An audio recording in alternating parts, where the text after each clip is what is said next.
Hello guys, आज हम आपको चाय बनाना सिखाएंगे क्योंकि बहुत सारे लोगों को नहीं आती है। मेरे जैसे बच्चे भी देखते हैं, उनको नहीं आती, तो इसलिए आज हम सिखाएंगे। सबसे पहले 1 कप पानी डालेंगे। गाइस अब हम डालेंगे पत्ती। गाइस अब ये उबल रही है, देखिए कलर आ रहा है।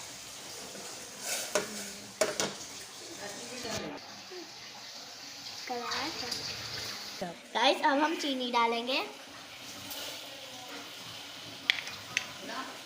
गाइस अब हम इसमें 2 कप दूध डालेंगे।